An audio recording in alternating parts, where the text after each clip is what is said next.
But let's go to Neil Kearney, because he's got a great story on syndication, and in particular the connections of Dissident and also Fontaine Ruby, who have had a very good spring so far.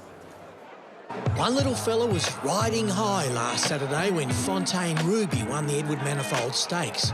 Up in the stands, the grown-ups were getting even higher. Jeanette Williams, a part owner of Fontaine Ruby, danced up a storm.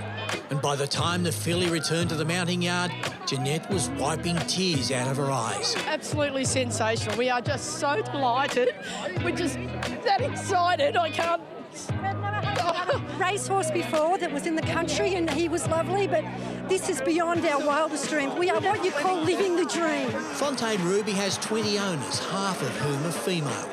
Syndicates are flourishing, and they're helping change racehorse ownership from an exclusive world of rich men to anyone who wants to have a bit of fun with a few bucks that hopefully they can afford to lose. Fontaine Ruby had just beaten a shakes horse.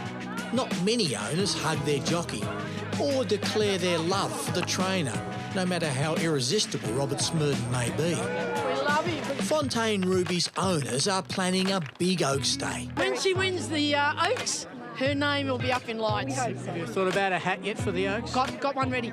Got it ready. I haven't, but I'm... Tell us about it. Oh, no, it's a secret. About 40 people own parts of the Peter Moody-trained Dissident.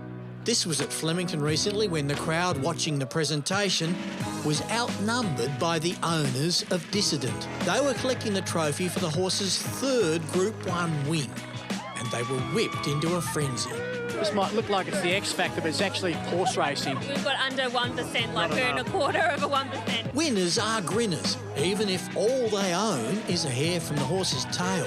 Whether someone owns 15% or someone owns 1%, it's just amazing. I think there's about 5 syndicates, but people have different shares in different syndicates. Like I think one for the boys syndicate's got like 15 or 16 people plus family and friends. Dissident got his name because the original buyers pulled out after issues over how they would pay.